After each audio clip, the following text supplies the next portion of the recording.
Hello, and welcome to another week of Pick 3 DST, where I give you 3 defenses I like and 1 defense I'm fading for Week 7 of the NFL season. Before we get to our picks, we need to do our accountability check for what was a fine but not great Week 6. Our stud defense of the week, the Buffalo Bills, got us 7 points, which is a solid enough score, but didn't hit the ceiling that we were hoping for. And then our solid and sleeper picks in the Dolphins and the Falcons, respectively, both got us 5 points, which again, isn't anything that hurts us, but wasn't really anything that propelled us into wins in our fantasy league. However, the defense that we faded, the Minnesota Vikings, had a really good day. Justin Fields obviously got hurt in the middle of that game. Then Tyson Bagent came in, lost a fumble that the Vikings returned for a touchdown, and the Vikings had a huge day. In fact, this is now 2 weeks in a row where the defense we faded benefited from a key injury to their opponent. And so maybe we're starting a little bit of a curse here on the show, which we should keep in mind in the weeks going forward.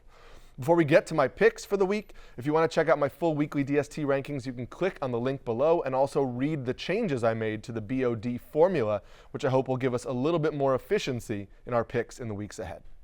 We'll start, as always, with my sleeper defense, which is the Jacksonville Jaguars. Consensus has them at 14th, and I have them at 6th. The Jaguars defense has been pretty good this year. They rank 1st in pressure rate, they rank 5th in opponent scoring rate, and they rank 6th in explosive plays allowed. So they've been a pretty stingy defense so far. And they're getting a pretty good matchup against the Saints offense that's been okay, but not really great. Last week, the Saints lost left tackle James Hurst in the first half, and then after that, it was just kind of like the Texans pushing into the backfield repeatedly.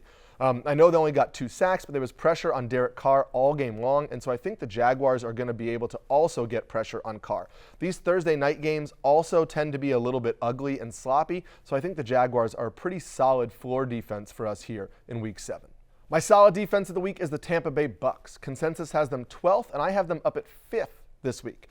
This is not an elite unit, but the Bucs are a pretty good defense so far this season. They rank 4th in turnover rate, they rank 14th in opponent scoring rate, and 18th in knockdowns, which is sacks plus quarterback hits. So they're slightly outside of the top 10 overall for me, but they get a Falcons offense that gives up the 6th most fantasy points to opposing defenses. After one good week of Desmond Ridder, we got the old Desmond Ridder against the Commanders. He threw 3 interceptions and was consistently missing open receivers throughout the game. So while I'm a little nervous about having the Bucs ranked this high, I do feel good about them as a top 10 option in a plus matchup this week. Before we go any further, please pause this video, comment below, tell me who you're starting in week number 7, or ask me any start-sit questions you have for the week, and I'll get to those as the week goes on. My stud defense of the week is the Cleveland Browns. Consensus has them 3rd, and I have them 3rd. I know the fantasy points haven't been there so far this year, but this has been an elite Browns defense so far this season. They are 1st in opponent scoring rate, they're 4th in pressure rate, they're 6th in passes defended rate, and they just handled a 49ers offense, holding them to just 215 yards of total offense and sacking Brock Purdy 3 times.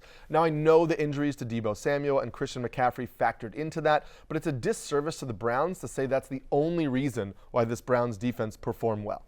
Now, the Browns get a matchup against Gardner Minshew and the Colts, and while Gardner Minshew had one great comeback win earlier in the season as the Colts starting quarterback, he was a disaster on Sunday, throwing 3 interceptions, fumbling, just looking kind of lost and making a lot of poor decisions under center. I think the Browns are going to be able to get pressure on Gardner Minshew and force some of those Gardner Minshew patented force plays, mistakes, bad throws, and that will make the Browns a pretty solid defense in Week 7.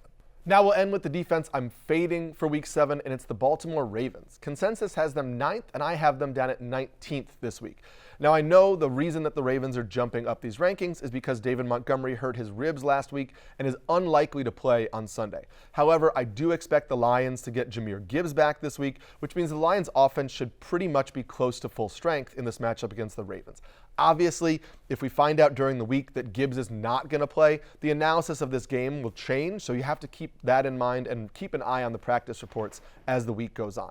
But this Ravens defense is a solid but not really great defense. They are 8th in opponent scoring rate, but they're 21st in turnover rate and 25th in pressure rate. So they're not really turning the ball over. They're not getting pressure on opponents' quarterbacks, which is leading to low sack totals. That's going to be a problem against the Detroit Lions offense that gives up the 5th fewest fantasy points to opposing defenses. Jared Goff looks really good controlling this offense. They have a lot of solid pass-catching weapons. I know that Amon-Ra St. Brown and Sam Laporta are the ones that get the headlines, but there's a full complement of real good, real-life football players catching the ball for the Lions, and so I don't really love this matchup for the Ravens if Jahmyr Gibbs and this Lions offense is healthy.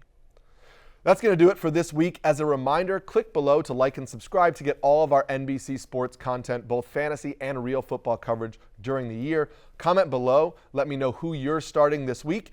And then we'll check you next week on another episode of Pick 3 DST. Good luck on Sunday.